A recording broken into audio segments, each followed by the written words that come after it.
कर्पूरगौरं करुणावतारं संसारसारं भुजगेन्द्रहारं सदा वसन्तं हृदयारविन्दे भवं भवानी सहितं नमामि। भवानी शंकरौ वन्दे श्रद्धा विश्वासरूपिणौ याभ्यां विना न पश्यन्ति सिद्धा स्वान्तस्थमीश्वरम्। नमामि सुमीशान निर्वाण रूपम विभुम व्यापकम ब्रह्म वेदस्वरूपम निजम निर्गुणम निर्विकल्पम निरीहम चिदाकाश माकाश वासम भजेहम निराकार मूंकार मूलम तुरीयम गिरा ज्ञान गोतीत मीशम गिरीशम करालम महाकाल कालम कृपालम गुणागार संसार पारम नतोहम तुषारादिशंकाश गौरम गभीरम मनोभूत कोटि प्रभासी शरीरम स्फुरन मौलिकल्लोलिनी चारुगंगा लसत भाल बालेन्दुकंठे भुजंगा तलतकुंडलम भूषनेत्रम विशालम प्रसन्नाननम नीलकंठम दयालम मृगाधीशचम चरमांबरम मुंडमालम प्रियम शंकरम सर्वनाथम भजामि। प्रचंडम प्रकृष्टम प्रगल्भम परेशम अखंडम अजम भानुकोटि प्रकाशम तया शूल निर्मूलनम शूलपाणिम भजेहम भवानी पतिम भावगम्यम कलातीत कल्याण कल्पांतकारी सदा सज्जनानंद दाता बुरारी चिदानंद संदोह मोहापहारी प्रसीद प्रसीद प्रभु मन्मथहारी न यावद उमानाथ पादारविंदम भजन्ति ह लोके परे वा नराणम न तावत् सुखम शांति संतापनाशम प्रसीद प्रभो सर्वभूतादिवासम न जानामि योगम जपम नये पूजां न तोहम सदा सर्वदा शंभुतुभ्यम जरा जन्म दुखोत्तातपमानं प्रभो पाहि मा आपन्न नमामि शंभो। रुद्राष्टम विदम प्रोक्तम विपिन हेतोषे ये भजन्त नरा भक्त्या तेषां शंभु प्रसीदति। जय हो भगवान शंकर, जय हो माता पार्वती। आज का जो भगवत गीता ज्ञान का सत्र है वह ज्ञानाधिपति भगवान शंकर को समर्पित है और हम आज भगवान शंकर से विशेष प्रार्थना करते हैं कि वो यहाँ पर उपस्थित हों और उपस्थित होकर के जो भी महानुभाव गीता ज्ञान रूपी गंगा में स्नान करना चाहते हैं उनको भगवत गीता ज्ञान रूपी गंगा में स्नान करने की स्वीकृति प्रदान करें और मुझे कुछ ऐसे विचार दें जिससे मैं भगवत गीता ज्ञान की विशिष्ट व्याख्या सभी उपस्थित महानुभावों के समक्ष प्रस्तुत कर सकूं। भगवान शंकर को माता पार्वती सहित कोटि सा प्रणाम है और भगवान श्री गोविंद को मेरा दंडवत प्रणाम है। उनका आशीर्वाद भी हमारे साथ रहे, हम सभी के साथ रहे, ऐसी हमारी उनसे विशेष विनम्र प्रार्थना है। तो आज का जो भगवत गीता ज्ञान सत्र है हम सभी 13वें अध्याय क्षेत्र क्षेत्रक विभाग योग पर चर्चा का श्रवण करते हैं, चर्चा कर रहे हैं। और कल की चर्चा जो थी वह 13वें अध्याय के 13वें श्लोक के पूर्वार्ध अंश पर केंद्रित थी। सर्वतः पाणिपादम तत् सर्वतोच्छी शिरोमुखम, उस ब्रह्म के, उस परम ब्रह्म के जो पैर हैं वह सर्वत्र हैं और सर्वत्र हाथ पैर हैं, सर्वत्र नेत्र सिर और मुख हैं। तो इस विषय पर हमने कल चर्चा को प्रस्तुत किया था और जो आज की चर्चा है वह इस विषय पर है कि इसका जो उत्तरार्ध भाग है 13वें श्लोक का जो उत्तरार्ध भाग है, सर्वतः श्रुतिमल्लोके सर्वमावृत तिष्ठति, इस पर है सर्वथा श्रुतिमत लोके सर्वम आवृत तिष्ठति, यानी वह जो अनादि ब्रह्म है, जो सत्य है न असत्य है, वह सब ओर कान वाला है। सर्वथा श्रुतिमत सब ओर कान वाला है, और क्योंकि वह संसार में सबको आवृत करके, व्याप्त करके उसकी स्थिति है। तो आज का जो विषय है, इसी विषय पर हम अपने विचारों को केंद्रित करना चाहते हैं, और सभी महानुभावों से ये प्रार्थना है कि जो कुछ भी विचार भगवान श्री गोविंद और भगवान शंकर की कृपा से हमारे विचार के केंद्र में आएंगे, तो उसी पर हम आज की चर्चा को केंद्रित करना चाहते हैं। तो सबसे पहले हम सर्वथा श्रुतिमत पर लेते हैं कि जो परब्रह्म है वह सभी ओर कान वाला है, पहली चर्चा। और दूसरी ये है कि वो सबको आवृत करके, व्याप्त करके इसकी स्थिति है, तो ये दूसरी चर्चा हो जाएगी। तो पहली चर्चा और दूसरी चर्चा, इन दोनों चर्चाओं के केंद्र बिंदु में हम आज का विषय रखेंगे। जैसे मनुष्य के जो कान होते हैं, तो उनमें ध्वनि ग्रहण करने की क्षमता होती है मनुष्य के कान में। और जो पशुओं के भी कान होते हैं, पक्षियों के भी कान होते हैं, तो उनमें ध्वनि को, संसार की ध्वनि को ग्रहण करने की क्षमता होती है। और हमारे जो कान हैं, मनुष्य के जो कान हैं, वह जागृत अवस्था में और स्वप्नावस्था में ध्वनियों को ग्रहण करते हैं, जो ध्वनियाँ उसके संपर्क में आती हैं। और जो ध्वनियाँ उसके संपर्क में नहीं आती हैं, तो वह कान के द्वारा ग्रहण नहीं होती हैं। जो ये श्रोतेंद्रिय है, हमारे जो कान हैं, जो दो संख्या में दो हैं, तो वे हमेशा खुले रहते हैं। और जागृत अवस्था में हम सभी संयोग में आने वाली ध्वनियों को ग्रहण कर लेते हैं। ये इसका मुख्य कार्य है। तो मुख्य कार्य ये है कि ध्वनियाँ ग्रहण की जाती हैं। अब ध्वनियों को ग्रहण करने का क्या उद्देश्य है? जैसे हम जो ध्वनि ग्रहण करते हैं, तो उसका जो प्रेषण होता है, उसको हम मन उसको अपने विचार में ले लेता है।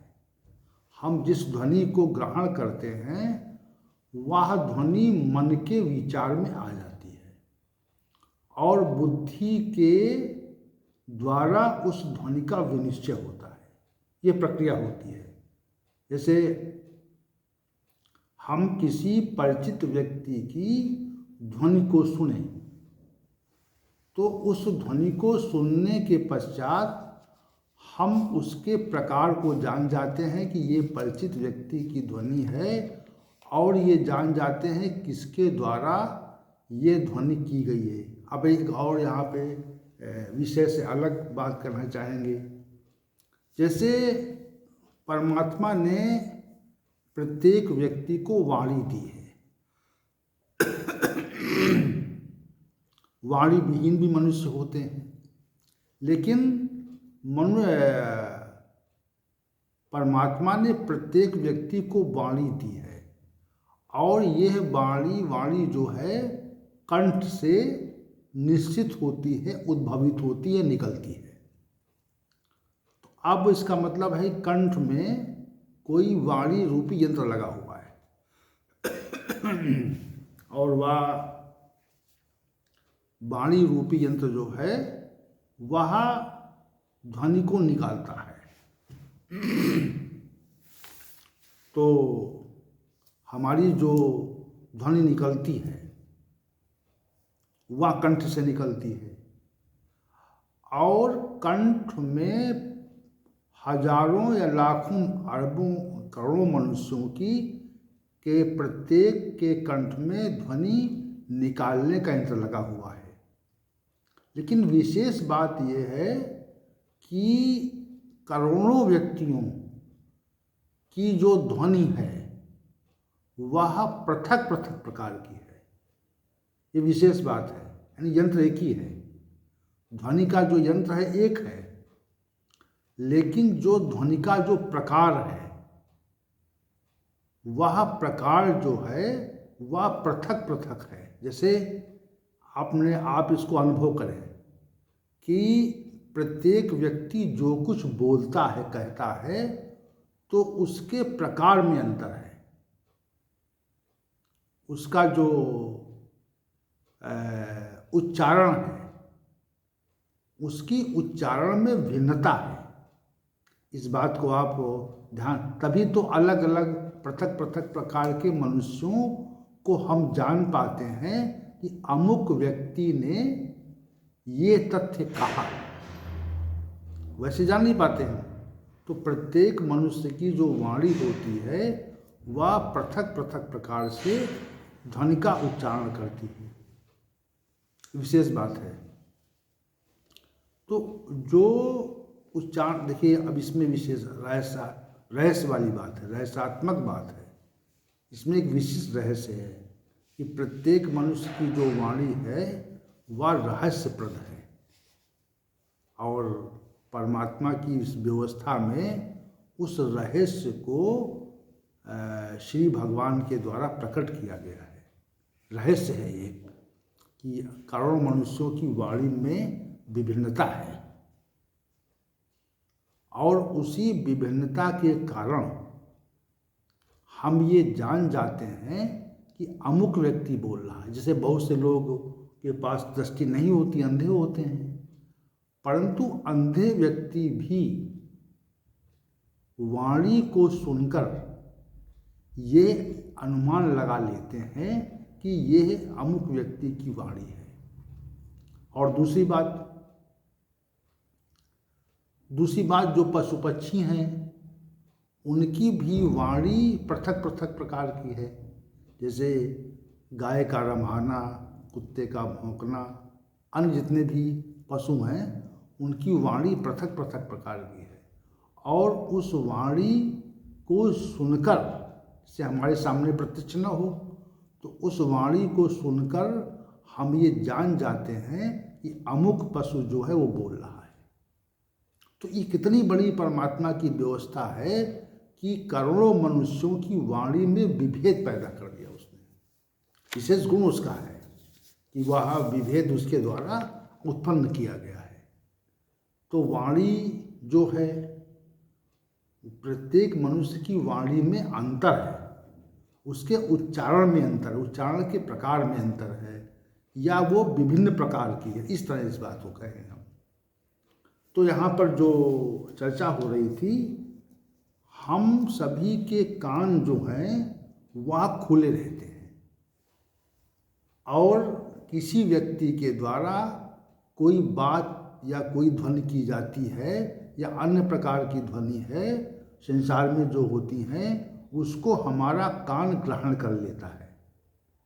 कुछ ऐसी ध्वनियाँ हैं जो बहुत सूक्ष्म होती हैं, उनको हमारे जो कान हैं वह ग्रहण नहीं कर पाते, और बहुत सी जो ध्वनियाँ हैं वह मध्यम प्रकार की है जो हमारे कान उसको ग्रहण कर लेते हैं, और बहुत सी ध्वनियाँ तीव्र प्रकार की होती हैं जिनको कान ग्रहण करता है और उनसे वह विचलित हो जाता है। तो इस संसार में बहुत प्रकार की ध्वनियाँ हैं, और वे सब कान के द्वारा ग्रहण की जाती है। और वाणी से जो ध्वनि होती है और जो कान के द्वारा ग्रहण की जाती है, तो कान के द्वारा ध्वनि ग्रहण करने के उपरांत वह हमारी विचार शक्ति मन में आती है और उस ध्वनि का जो विनिश्चय है वह बुद्धि के द्वारा होता है। ये प्रक्रिया चलती है। क्योंकि यहाँ पर सर्वथा श्रुतिमत की चर्चा हो रही है, सर्वत्र कान वाला है वो, तो ये प्रक्रिया ऐसे कोई व्यक्ति बोल रहा है और हम उस भाषा को नहीं जान रहे हैं तो हमारी बुद्धि उसको समझने में अक्षम होती है, क्योंकि वह भाषा हमारी विचार शक्ति में या हमारी बुद्धि की स्मृति में नहीं है, इसलिए हमको समझने में समस्या होती है। तो श्री भगवान कहते हैं कि वह परब्रह्म जो है सर्वत्र श्रुतिमत है। तो इस संसार में जितनी भी प्रकार की ध्वनियाँ हैं, सूक्ष्म से सूक्ष्मतम, और वे किसी भी स्थान पर हो रही हैं, किसी स्थान पर हो रही हैं, चाहे वो दूर अंतरिक्ष में हो रही हों और चाहे इस किसी प्राणी की वाक शक्ति से हो रही हों। सांसारिक पदार्थों और यंत्रों में भी ध्वनियाँ होती हैं, संसार में जो प्रकृति है उसमें ध्वनियाँ होती हैं। तो उस परब्रह्म के कारण तो नहीं है, लेकिन वह उन समस्त ध्वनियों को ग्रहण कर लेता है और पृथक पृथक प्रकार से ग्रहण कर। जैसे हम कोई 3 व्यक्ति बोले तो 3 व्यक्ति जब बोलेंगे तो उनके बोलने के प्रकार में अंतर होगा, लेकिन हमारे कान जो हैं ये समझ जाते हैं कि यह व्यक्ति बोल रहा है, यह व्यक्ति बोल रहा है, यह व्यक्ति बोल रहा है। उसके कान, उसके में जो कानों में यह क्षमता होती है उसकी परख की। लेकिन परमात्मा तो सर्वश्रुतिमत है, सर्वत्र कान है उसके। ऐसा कोई स्थान नहीं है जो उसके कान से रहित हो। ये कहने का अभिप्राय है कि वह सर्वत्र कान वाला है। पूरे अंतरिक्ष में ऐसा सिस्टम लगा दिया है उसने कि वह सब ध्वनियों को सुनता है। बहुत, जैसे चींटी है तो एक किसी कवि ने कहा है कि अगर चींटी के पैर में नूपुर बांध दिए जाएं तब भी जो उसमें ध्वनि होती वो भी सुनता है। इतनी सूक्ष्म ध्वनि जो है उस सूक्ष्मतम ध्वनि को भी ग्रहण कर लेता है। और संसार में जितने भी मनुष्य हैं, जितने भी प्राणी हैं, उन सबकी ध्वनि को इसलिए ग्रहण कर लेता है क्योंकि वह सर्वत्र कान वाला, उसके कान सर्वत्र हैं। सर्वत्र, सर्वथा श्रुतिमत, सर्वत्र कान है उस परमात्मा के, इसीलिए वह सर्वत्र श्रुतिमत होने के कारण सब स्थानों की ध्वनि को वह ग्रहण कर लेता है। तो श्री भगवान ने कहा कि सब ओर कान वाला है। और इसमें एक विशेष बात हम ये कहना चाहेंगे यहाँ पर, जैसे हम सभी इस जगत में रहते हैं और इस जगत में असंख्य भाषाएं हैं, और कोई भी भगवान का भक्त या कोई भी मनुष्य किसी भाषा में श्री भगवान के समक्ष अपनी प्रार्थना करता है तो वह प्रार्थना यथावत रूप से उस परमात्मा के द्वारा ग्रहण कर ली जाती है, क्योंकि सर्वथा श्रुतिमत है।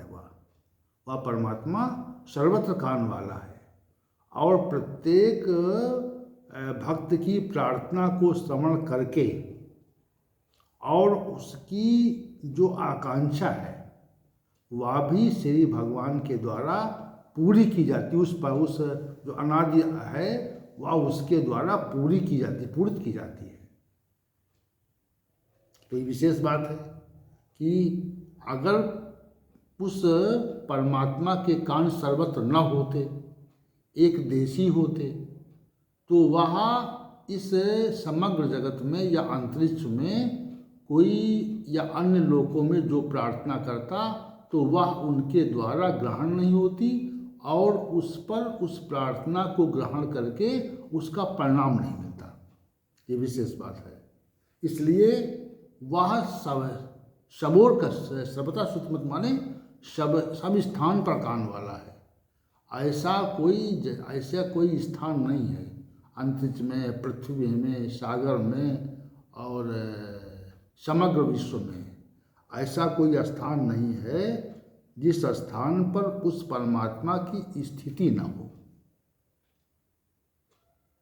और उसके कान वहाँ पर न हो। इसीलिए हमारी जो प्रार्थनाएं हैं वह उसके द्वारा ग्रहण की जाती हैं, उसके द्वारा प्राप्त कर ली जाती हैं और हम उस वह जो परमपिता परमात्मा है हमारी प्रार्थनाओं को सुनकर उनका विशिष्ट निदान करता है। अब देखिए असंख्य जीव हैं, जैसे श्रीमद् भागवत में ये वर्णन आता है कि जब गजराज के पैर को एक मगर ने पकड़ लिया, ग्राह ने पकड़ लिया, तो उसने श्री भगवान से प्रार्थना की तो श्री भगवान सुदर्शन चक्र लेके उपस्थित हुए। इसका मतलब, इसका अर्थ यह अभिप्राय ये है कि वह समस्त जीवों की, पशु के रूप में जो जीव हैं उनके द्वारा भी जो प्रार्थना की जाती है उसको भी वह श्रवण कर लेता है और उसका उपयुक्त उत्तर देता है। से हम ये समझना समझें कि हमारी किसी प्रार्थना का कोई को ग्रहण नहीं कर रहा, वो सुन रहा है। हम जो भी प्रार्थना परमात्मा से करते हैं वह सर्वथा श्रुतिमत होने के कारण वह प्रार्थना यथावत रूप से ग्रहण की जाती है और उसका परिणाम भी यथावत रूप से हमको प्राप्त हो जाता है। ये श्री भगवान का कथन यहाँ पे है। अब सर्वत्र कान है उसके, इसलिए ऐसा होता है। हम इसलिए कहीं भी प्रार्थना करें, किसी भी काल में करें, किसी भी देश में करें, किसी भी स्थान पर करें, तो वो प्रार्थना उसके द्वारा ग्रहण की जाती है। अब दूसरी बात यह है कि श्री भगवान ने कहा कि लोके सर्वम आवृत तिष्ठति, क्योंकि वह संसार में सबको व्याप्त करके स्थित है। इस श्री भगवान और कह रहे हैं। तो व्याप्ति क्या है?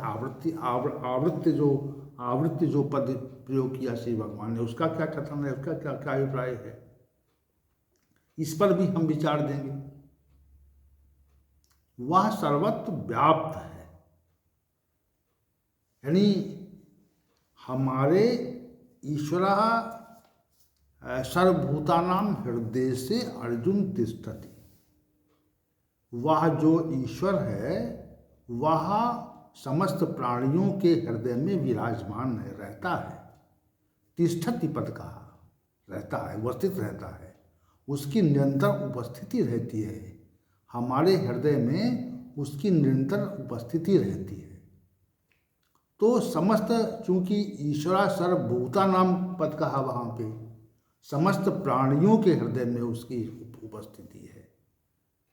तो जब समस्त प्राणियों के हृदय में उसकी उपस्थिति है तो जो चेष्टाएं इत्यादि होती हैं, जैसे एक सूत्र में अनेक मणियाँ पिरो दी जाए, एक धागे में असंख्य मणियाँ या बहुत मणियाँ पिरो दी जाए, तो जो सूत्र है, इन मणियों का जो सूत्र है वह सब मणियों को समेटे रहता है, अपने में आवृत किए रहता है। तो जितने भी जीव इस जगत में हैं वह उन जीवों के हृदय में रहकर वह सबको आवृत किए है, व्याप्त की, सब में व्याप्त है और उसमें भी सब व्याप्त हैं। एक यह व्याप्ति इस प्रकार की है कि वह हमारे में व्याप्त है और हम उसमें व्याप्त हैं, यानी एक दूसरे में व्याप्ति है, सर्वत्र संसार में है वह। तो ये जो पूरा प्रकरण श्री भगवान ने कहा है कि सब ओर पैर वाला है, सब ओर हाथ वाला है, सब ओर नेत्र वाला है, सब ओर सिर वाला है, सब ओर मुख वाला है, सब ओर नेत्र कान वाला है। तो ये जो कहने का जो अभिप्राय था श्री भगवान का, उस अभिप्राय पर अगर दृष्टि डालेंगे आप, तो ये आपको आभास होगा कि ये जो अंत में श्री भगवान ने कहा सर्वमावृत तिष्ठति, ये जो 13वें श्लोक का जो सर्वमावृत तिष्ठति पदों के अलावा जो कुछ श्री भगवान ने कहा है, वह सर्वमावृत तिष्ठति को सिद्ध करने के लिए कहा है। किसको? पहले तो पृथक पृथक रूप से कहा कि हाथ, सब ओर हाथ हैं, सब ओर पैर हैं, सब ओर नेत्र है, सब ओर हाथ पैर हैं, इसलिए उसकी चेष्टाएं जो हैं सर्वत्र होती हैं। सब ओर नेत्र हैं तो वो सर्वत्र जगत को देख रहा है, इस ब्रह्मांड का दर्शन कर रहा है। उसकी दृष्टि में संपूर्ण ब्रह्मांड है, रात्रि में, दिन में। सूर्य भी उसकी दृष्टि में है, सूर्य में जो प्रकाश है वह भी उसका ही है। तो सिर वाला है, मुख वाला है, मतलब सर्वत्र मुख वाला है, और सर्वत्र कान वाला है। तो ये जो पहले पृथक पृथक रूप से श्री भगवान का कथन है, उस कथन को और स्पष्ट करने के लिए सर्वमावृत तिष्ठति कह दिया कि सब में आवृत है, सबको व्याप्त किए हुए है। किसी भी जीव में वह नहीं है ये तथ्य नहीं है, वो सब में है ये तथ्य है। उसकी जो आवृत है, व्याप्तता है, वो सभी में है। ऐसा कोई स्थान चराचर जगत में व्याप्ति उसकी है। ये श्री भगवान का विशेष कथन है कि वह अनादि ब्रह्म सत असत नहीं है और उसकी सर्वत्र व्याप्ति है। वो हम सभी संत जन कहते हैं, मनीषी पुरुष कहते हैं कि वह कण कण में समाया हुआ है। इस संसार के जितने वृक्ष हैं उनके पत्ते पत्ते में उसको समाया हुआ है। उसकी आज्ञा से ही वायु चलती है, अग्नि अपना प्रकाश और तापक्रम देती है, जल अपना रस देता है और जल पीकर हम संतुष्ट हो जाते हैं। पृथ्वी हमको आधार दिए हुए है और वायु हमको प्राणों का संचार हमें कराती रहती है। और ये जो अवकाश है, ये आकाश है, ये अवकाश उपस्थित किए हुए है, उसकी व्याप्ति के कारण उपस्थित की हुई, ऐसे उपस्थित नहीं की है। उसकी व्याप्तता है, ये सर्वत्र संसार में उसकी व्याप्तता है। उसके पृथक, उसके इतर कोई स्थान नहीं है, ऐसा श्री भगवान का कथन है, स्पष्ट कथन है।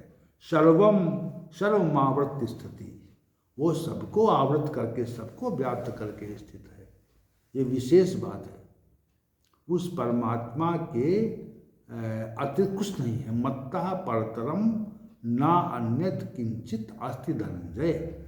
हे धनंजय, मेरे अतिरिक्त इस संसार में कुछ भी नहीं है। मत्ता परतरम नान्यत किंचित अस्ति धनंजय मयि सर्वमिदं प्रोतम सूत्रे मणिगणा इव। अब ये देखिए, व्याप्तता देखिए, ये जो परब्रह्म के बारे में श्री भगवान ने वर्णन किया है, उसी वर्णन को जब आप साकार रूप में देखेंगे तो ये तथ्य स्पष्ट हो जाता है। सर्वमावृत तिष्ठति, सबको व्याप्त करके स्थित है। तो वहाँ पर ये कहा कि मत्ता परतरम नान्यत किंचित धनंजय, इस जगत में मेरे सिवा कुछ नहीं है। सर्वमावृत तिष्ठति, तो ये इससे मेल खाता है। इसीलिए हम श्री भगवान गोविंद को ब्रह्म स्वरूप माना जाता